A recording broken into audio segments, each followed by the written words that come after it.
Bonjour à tous et bienvenue pour ce nouveau podcast. Aujourd'hui, nous allons aborder de nouveau une thématique qui touche à la santé mentale et au bien-être des étudiants, mais pas seulement. Effectivement, nous allons parler de l'hypersensibilité. C'est un phénomène qui touche environ 35 millions de Français, soit près de 47% de la population. Ce sujet, il est très vaste. Et il n'est pas facile à aborder parce qu'on a souvent tendance à vouloir trop le simplifier ou alors à le caricaturer. Mon but, il est simple, casser les stéréotypes qui entourent l'hypersensibilité, mais surtout vous informer et vous permettre de mieux connaître l'hypersensibilité et peut-être mieux vous connaître.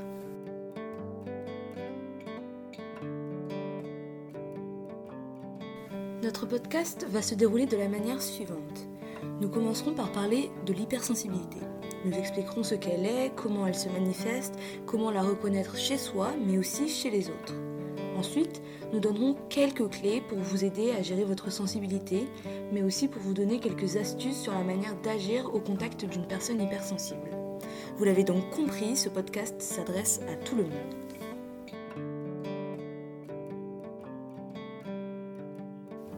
Commençons donc par définir l'hypersensibilité. L'hypersensibilité, en fait, c'est un terme qui définit un individu qui va posséder une sensibilité plus haute que la moyenne.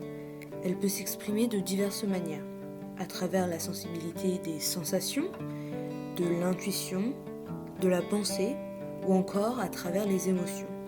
Lorsqu'elle se traduit par une sensibilité de nos sens, elle va s'exprimer par une intolérance ou une tolérance faible à certains sons ou encore au toucher par exemple. Cette personne-là, elle va avoir alors une réelle difficulté à tolérer le toucher par d'autres personnes ou alors certains sons, que ce soit des sons aigus, des sons graves ou un volume spécifique. Une autre forme d'expression de l'hypersensibilité, on l'a dit, c'est notre manière de penser. On va avoir une tendance, dans ces cas-là, à accorder un temps de réflexion excessivement long pour une décision ou un questionnement n'en nécessitant pas le besoin. Ou alors à suranalyser son environnement, que ce soit par les interactions verbales ou physiques que l'on a avec les autres. Cet aspect, il est proche de l'hypersensibilité par intuition, puisque celle-ci, elle s'exprime alors par une capacité chez la personne à ressentir et déterminer l'ambiance, l'atmosphère d'une pièce ou encore d'un lieu.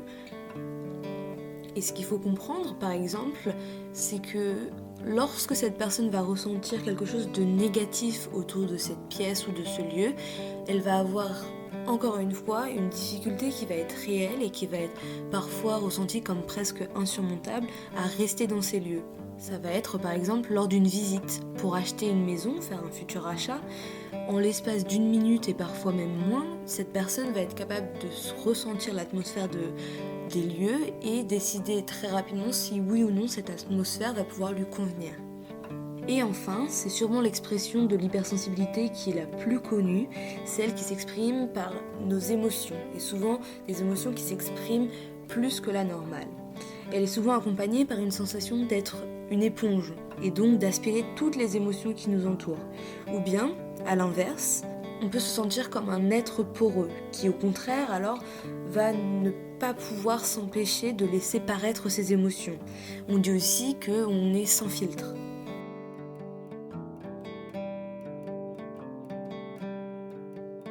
Vous savez à présent ce qu'est l'hypersensibilité.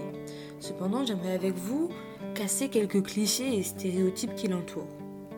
L'hypersensibilité n'est pas une maladie, une pathologie ou une imperfection. Elle représente simplement un trait de votre personnalité, de votre caractère. Tout comme certaines personnes vont être plus drôles que d'autres, certaines personnes vont être plus sensibles que d'autres. Toute personne en France, dans le monde, a une sensibilité qui lui est propre.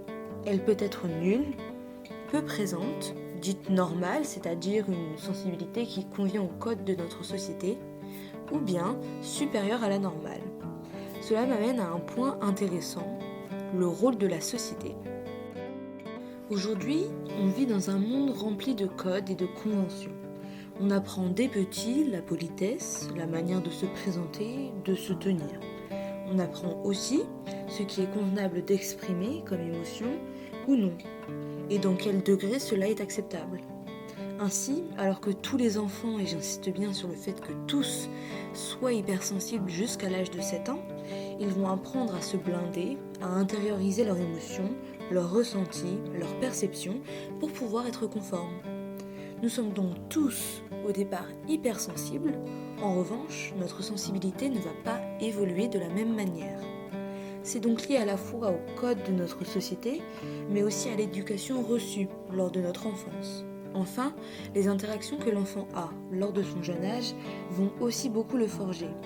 S'il subit par exemple des moqueries liées à sa manière de ressentir et de s'exprimer, il va avoir tendance à refouler sa sensibilité. Il est donc possible qu'un grand sensible, qu'un hypersensible, se cache sous une personne qui finalement ne laisse rien paraître. Le cliché de l'hypersensible qui ne fait que pleurer à longueur de journée est donc faux.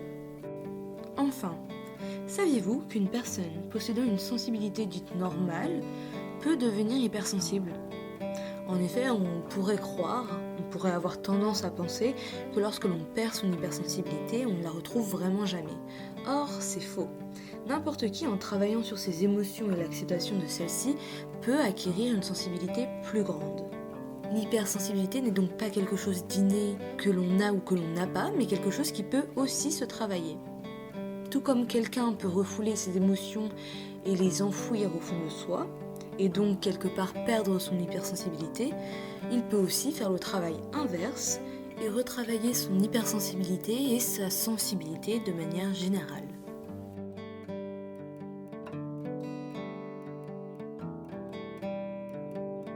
Cette première partie de podcast est terminée, nous allons à présent passer à la seconde partie et comprendre comment vivre avec son hypersensibilité. L'hypersensibilité peut être très bien vécue comme très mal vécue. La plupart du temps, lorsqu'elle est mal vécue, l'hypersensibilité a tendance à vouloir être rejetée, refoulée. Cependant, ce que vous ne savez peut-être pas, c'est que cela risque d'accentuer davantage les effets négatifs que peut avoir l'hypersensibilité. En effet, lorsqu'une émotion est rejetée, elle va se renforcer et donc être d'autant plus difficile à gérer. Ou alors, elle peut se transformer. Il va y avoir alors un processus de compensation qui va avoir lieu au sein de votre corps, qui, ne pouvant pas exprimer pleinement ses émotions, va alors essayer de trouver une autre manière d'exprimer celle-ci.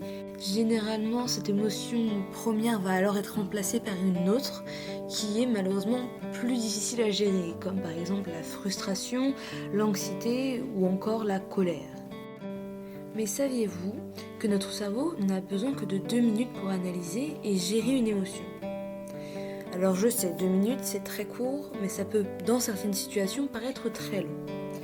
Ce qu'il faut comprendre, de manière générale, c'est que de refouler ses ressentis, ses émotions, ne vous aidera pas. Il va falloir en fait apprendre à composer avec ces sensations, apprendre à les reconnaître et en fonction de ce à quoi vous faites face, interagir avec celles-ci de manière intelligente. Par exemple, s'il s'agit de l'hypersensibilité liée à l'expression de vos émotions. Si une vague de colère arrive, il va falloir la reconnaître. Est-ce de la frustration, de la tristesse, de l'anxiété ou encore de la colère ? Une fois reconnue, il faut accepter cette émotion, sans essayer de la restreindre. Je suis en colère, c'est mon droit, je suis libre de ressentir ce que je ressens, je n'ai pas à remettre en cause la légitimité de mes émotions. En effet, je parle de légitimité parce qu'on a tendance à avoir l'impression de surréagir et que notre ressenti, notre réaction a une dimension qui est finalement surdimensionnée. Or, vous fonctionnez comme cela, il faut donc apprendre à fonctionner avec votre corps, avec votre tête, avec vous. Vous, en tant qu'individu unique. Une fois que cela est fait, que vous avez accepté et réussi à accepter ces différentes émotions, il va falloir essayer de comprendre quel est votre besoin. Ai-je besoin de m'isoler 2 ou 3 minutes afin de gérer plus facilement ce flux d'émotions ? Ai-je besoin d'être distraite et de penser à autre chose ? Ai-je besoin de simplement un court moment de silence ou au contraire, est-ce que j'ai besoin que tout continue autour de moi comme si de rien n'était afin que finalement je ne ressente pas de pression supplémentaire ? Est-ce que j'aurais besoin d'un objet spécifique qui m'aide à me distraire ? Pour trouver ce dont vous avez besoin, il va falloir faire de nombreuses tentatives, de nombreux essais. pour pouvoir finalement trouver une solution qui vous convient à vous, à l'environnement dans lequel vous évoluez.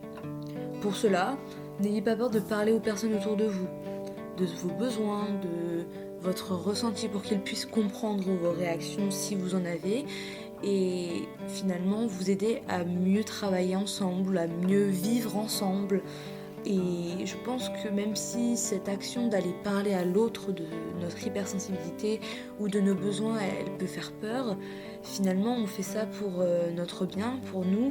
Et si cela par la suite vous permet de mieux vous sentir en raccord avec vous-même, je pense que ça en vaut la peine et qu'il ne faut pas hésiter à franchir le pas. Bien évidemment, on n'en a pas encore parlé dans ce podcast, mais si vous rencontrez de réelles difficultés à faire face à votre hypersensibilité et que malgré vos tentatives, malgré vos essais, vous ne trouvez pas de solution pour apprendre à gérer et à mieux vivre avec votre hypersensibilité, vous avez toujours la possibilité de vous tourner vers un professionnel de la santé, notamment une psychologue ou un psychologue. Et je rappelle que pour les étudiants de l'UTC, au sein de l'UTC, il y a une psychologue qui est mise à notre disposition gratuitement. Il vous suffit d'envoyer un mail ou d'appeler l'infirmière pour prendre rendez-vous. C'est très très simple et c'est vraiment une opportunité qui n'est pas à négliger dans ces cas-là. Et j'aimerais juste rajouter, avant de conclure avec cette partie, que pour ce qui concerne les autres types d'hypersensibilité liés à la sensation, à la pensée ou encore à l'intuition dont je n'ai pas parlé spécifiquement, le procédé va être le même. Vous allez devoir accepter vos émotions, accepter votre ressenti, accepter finalement cette hypersensibilité qui vous caractérise et trouver des solutions. Voir ce qui vous aide, ce qui amplifie, ce qui diminue votre ressenti. Ce qui peut aussi aider, et ça c'est valable pour tous les types d'hypersensibilité, c'est de reconnaître les schémas typiques dans lesquels ces émotions, ces ressentis vont s'amplifier et vont devenir durs à gérer.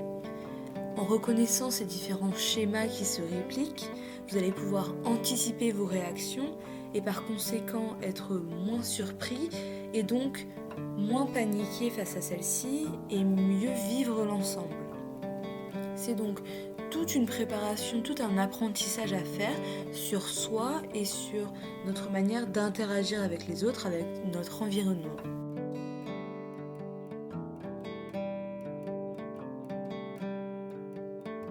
Pour conclure cette deuxième partie et finir notre podcast, je vais parler de comment faire si l'on n'est pas hypersensible, mais que l'on fait face à quelqu'un qui vit l'hypersensibilité, comment interagir avec cette personne, quoi faire et ne pas faire.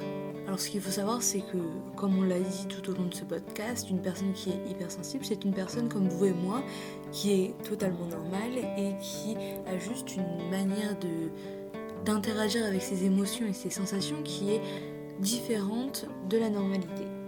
Il n'y a donc pas de raison d'interagir spécifiquement différemment avec cette personne qu'avec une autre.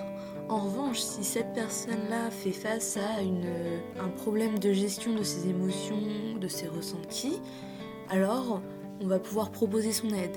Le but étant de ne pas s'imposer, mais plus de comprendre le besoin de cette personne. Donc simplement, lui proposer son aide et lui demander ce dont elle a besoin.